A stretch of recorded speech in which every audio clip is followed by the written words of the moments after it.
are there any particular memories that you have from school?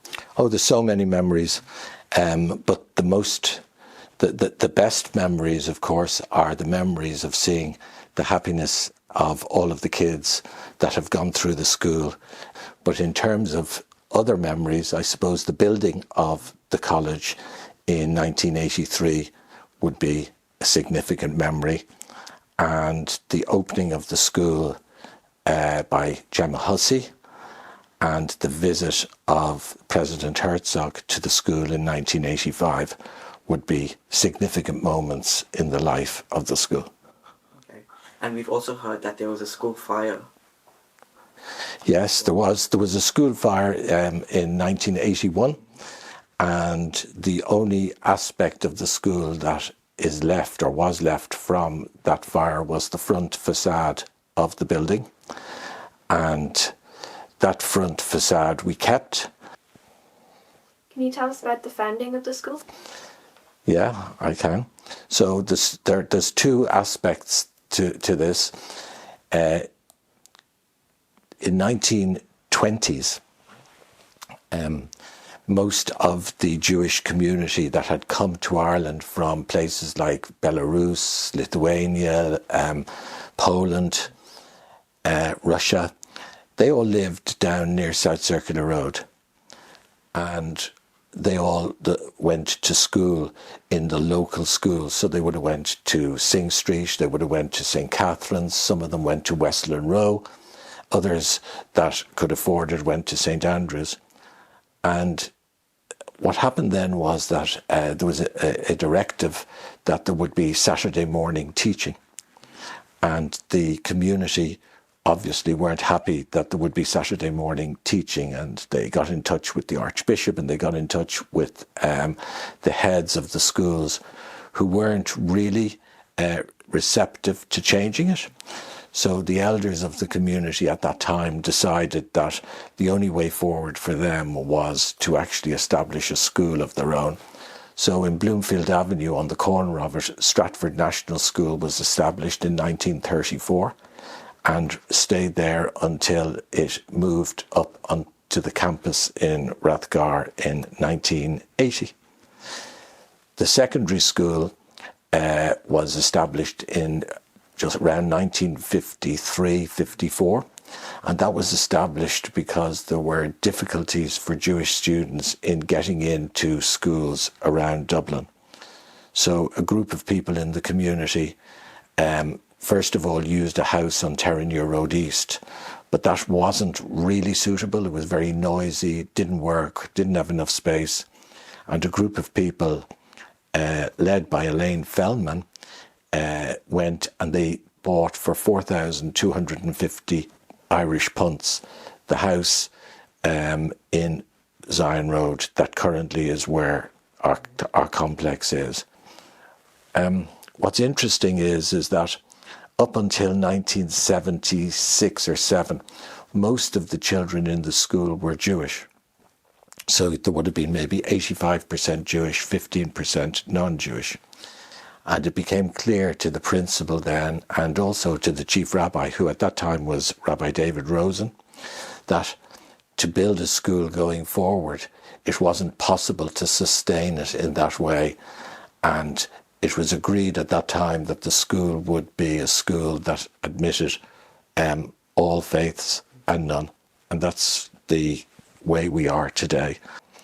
And I think that what Stratford has is a badge of tolerance, inclusion, warmth, welcoming, people feeling that it's a good place to be, where all religions can be side by side.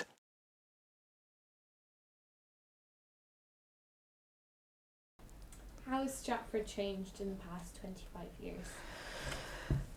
Gosh, in so many different ways. The community has become more diverse, our school community, so there are people from all different nationalities. I think we counted 26 a few years ago. The curriculum has changed hugely, so the junior cycle would be a big part of that. Transition year is changing all the time, so we're trying to improve that all the time.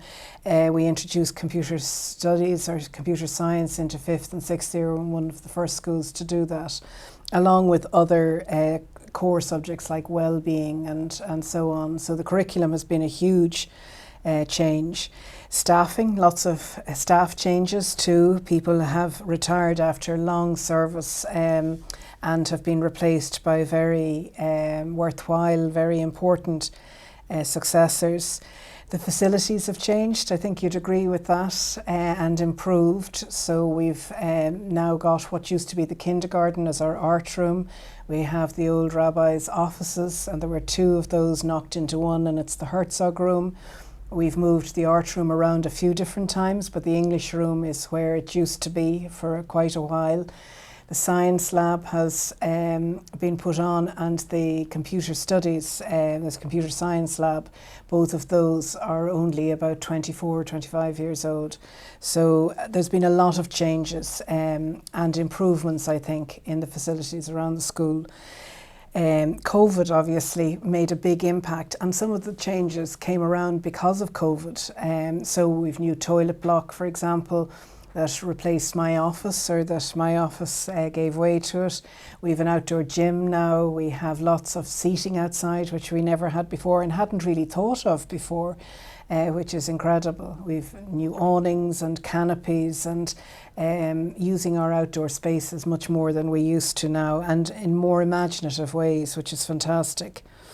Our enrolment has increased, so from 150, maybe 25 years ago, up to 173 now, which is great for a small school. And our students have changed, and Sean, you reminded me of that. They're very different, their needs and their ambitions and their fears and their hopes and aspirations have all changed, and we've tried to keep up with those as well. How does the school serve the Jewish community today? Well, the Jewish community is very important because it is our founding, our patron community. But the old Dublin Jewish community has almost died out, and has, to all of our surprises, been replaced by a new demographic, a new Jewish demographic, who are made up of Israelis in the main, who are moving because of high-tech jobs. And that, to our amazement, has meant that our Jewish enrolment has increased, and we've all benefited from that. However, the new Jewish students come from families that aren't as religious as the older community used to be, and I think that's true of religion in Ireland generally. So we're trying to come to terms with that and understand what new Jewish families expect and want from a Jewish school. And we've moved, I think, more towards a legacy, and the legacy of our school and the heritage of our school, the roots that we have in Dublin Jewish life, rather than at the religious formation, which was much more important a few years ago. And how has Stratford College impacted on you? Well, I would always regard myself as being a steward, I suppose, of the legacy, a custodian of the legacy of the school. Enormously impressed and appreciative of those who've been involved in the governance of the school, and the commitment, their commitment in time and expertise has just been extraordinary. I think we're a special school, and anybody I know who's transferred into the school would say that, in comparison to the schools that they might have come from, that they can see the difference and feel the difference. Somebody the other day told me that he could feel that it was a well-ordered school, and that people were very respectful of each other, and he was only in for less than a day. So I regard all of that as being a privilege, and you know, one of the best things of my life and of my professional career, to be involved with and to be working for Stratford.